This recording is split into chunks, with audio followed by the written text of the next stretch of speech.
मुझे तो लगा था कि तुम यहाँ नहीं आओगे। तुमने माफी मांगी थी तो मैंने माफ कर दिया। आफ्टर ऑल हम दोस्त हैं। मैं तुम्हें ऐसे कैसे छोड़ सकती हूँ विक्रांत?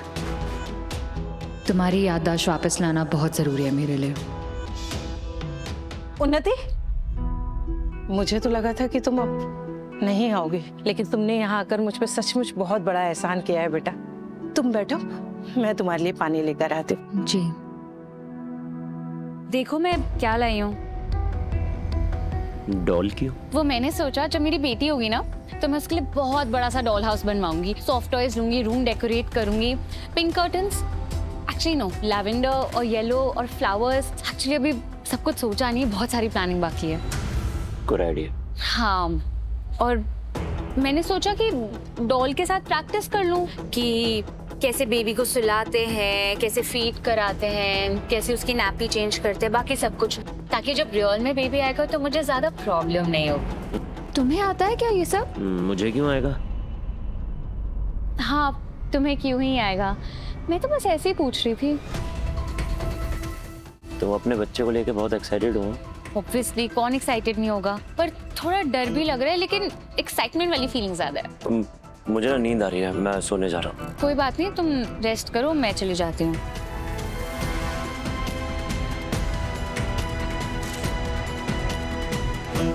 अरे जा रही हो, थोड़ा पानी पी लो, फिर कभी। फिर आओगी ना? जी।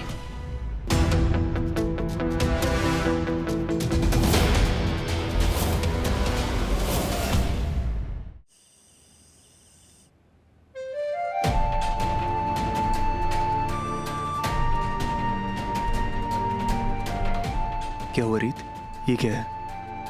राघव, ये देखिए।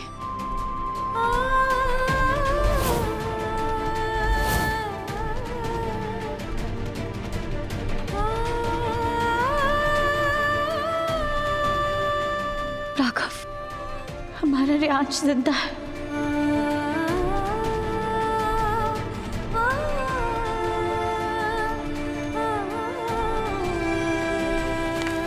ये मुझे तो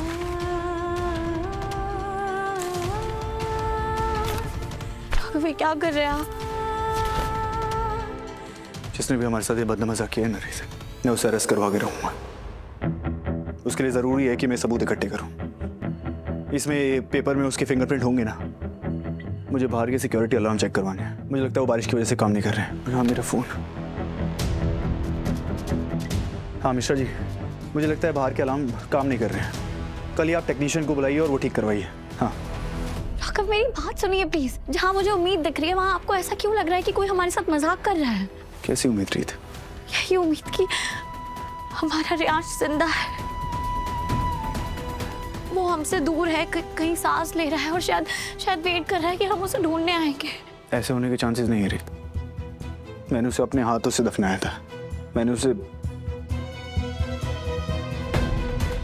तुम वहां नहीं थी रीत, मैं वहां था। पर ऐसा नहीं हो सकता। ये किसी ने बद्दा मजाक किया है। राघव, कोई हमारे साथ मजाक क्यों करेगा? ऐसी तो किसी के साथ दुश्मनी नहीं है ना मेरी कि कोई मेरे सबसे गहरे जख्म को दोबारा से खुरेद के खुश हो जाए। हाँ, ऐसा जरूर हो सकता है कि अगर मैंने लाइफ में किसी के साथ अच्छा किया हो तो वो मुझे सच बताना चाहता हो। ऐसा हो सकता है ना। तो आप ऐसा क्यों सोच रहे हैं कि ये भद्दा मजाक है? आप इतने होपलेस कैसे हो सकते हैं? क्योंकि ये ऐसा नहीं है रीत। मैंने खुद सारी रिपोर्ट चेक की थी। जो चंद घंटे मैंने हर चीज स्कैन की, हर प्रूफ चेक किया, ये देखने के लिए कि हमारा बेटा इस दुनिया में है या नहीं। और वो नहीं है रीत। नहीं, फिर अमन इस बात को मानने के लिए तैयार ही नहीं है। मुझे बहुत टाइम से बेचैनी हो रही है। ऐसा लग रहा है जैसे कुछ तो अजीब है। रीत, हाँ राघव, तभी तो जिस गहरे दुख में मुझे टूट जाना चाहिए था, जिस बेबसी में मुझे हर रोज मरना चाहिए था कि मेरा बच्चा इस दुनिया में नहीं है और मैं दोबारा कभी माँ नहीं बन सकती, अचानक से मैं ऐसा महसूस करना ही बंद कर देती हूँ। पहले मुझे लग रहा था कि शायद मैं बहुत स्ट्रांग हो गई हूँ, मैंने ये बात एक्सेप्ट कर ली है, लेकिन अब मुझे समझ में आ रहा है कि मेरी अंतरात्मा मुझे कुछ कहना चाहती थी, मुझे कोई संकेत दे रही थी। और वो संकेत यही था राघव कि हमारा बच्चा जिंदा है। ऐसा हो सकता है ना कि हॉस्पिटल वालों से कोई गलती हुई हो। आप मुझे ऐसे क्यों देख रहे हैं जैसे मैं पागल हूँ? नहीं रीत, राघव, मैं ये नजर पहचानती हूँ। रीत, मैंने बहुत बार तुम्हारी अंदर की आवाज़ को नज़रअंदाज किया, तुम्हारी बात नहीं मानी और मैं बहुत पछताया हूँ, लेकिन इस बार मैं तुम्हारे साथ खड़ा रहूँगा। मैं अपने आंखों देखे सच के खिलाफ जाऊँगा, उन सब सबूतों के खिलाफ जाऊँगा जो मैंने देखे थे। Thank you so much Raghav.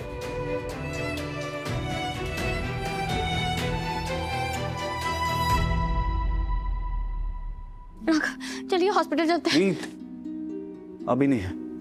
अगर तुम इस हालत में किसी से भी बात करोगी तो कोई तुम्हारी बात पे यकीन नहीं करेगा। देखो, आज रात का वक्त लेते हैं, सोचते हैं कि हमें क्या बोलना है, किससे मिलना है, क्या बात करनी, उसके बाद डिसाइड करेंगे। क्या तुम आज रात का वक्त दे सकती हो?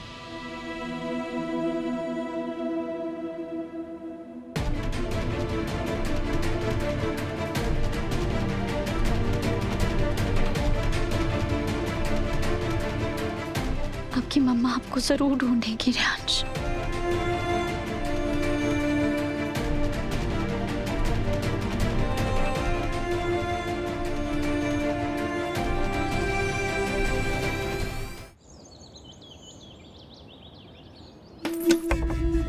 May I come in? Oh, very nice. तुम दोनों तो ऑलरेडी तैयार हो। चलो, एडॉप्शन प्रोसेस की जो पूरी टीम है ना, वो तुम्हारा वेट कर रही है। और हाँ, मैंने ना ड्राइवर को भी बुला लिया है, क्योंकि एडॉप्शन सेंटर के पास ना पार्किंग थोड़ी मुश्किल है। मुझे लगा ड्राइवर ही टेक केयर कर लेगा गाड़ी की, ताकि तुम लोग टेंशन फ्री होकर सारी बातें कर सको। Let's go. शालिनी जी, हम एडॉप्शन सेंटर नहीं जा रहे हैं। हाँ? हम एडॉप्शन सेंटर नहीं जा रहे हैं। But why? तुम दोनों तो बिल्कुल रेडी हो। हम कहीं और जा रहे हैं। कहीं और जा रही? एडॉप्शन सेंटर जाकर बच्चे के बारे में बात करने से ज्यादा इंपॉर्टेंट और क्या हो सकता है? एंड यू नो, मैंने कितनी मुश्किल से रिक्वेस्ट करके कल का अपॉइंटमेंट कैंसिल कराया, आज का अपॉइंटमेंट अर्जेंट ले लिया। आई मीन, बच्चे के बारे में डिस्कस करने से ज्यादा ऐसा क्या जरूरी हो सकता है? वो पूरी टीम वेट कर रही है ताकि तुम दोनों की जरूरत को समझ सके। बच्चे, शालिनी जी, हमने इस बारे में बहुत सोचा और हमें लगता है कि अभी हम इसके लिए तैयार नहीं हैं। बच्चे, मुझे लगा था तुमने मन बना लिया है। मैंने वहाँ पूरी बातचीत कर ली है। अब हम वहाँ नहीं जाएंगे तो लोग नहीं जा रहे। शालिनी जी, देखिए, जब तक ये लोग पूरी तरह से तैयार ना हो, हम इन्हें मजबूर नहीं कर सकते माँ बाप बनने के लिए। देखिए, ना तो ये इनके लिए अच्छा होगा, ना उस बच्चे के लिए जो हम इनकी जिंदगी में लाना चाहते हैं, और ना उन बच्चों की कमी है जिन्हें एक अच्छा परिवार, अच्छे माँ बाप की जरूरत है। आप देखना, जब सही वक्त आएगा ना, तो एक सही बच्चा इनकी जिंदगी में अपने आप आ जाएगा।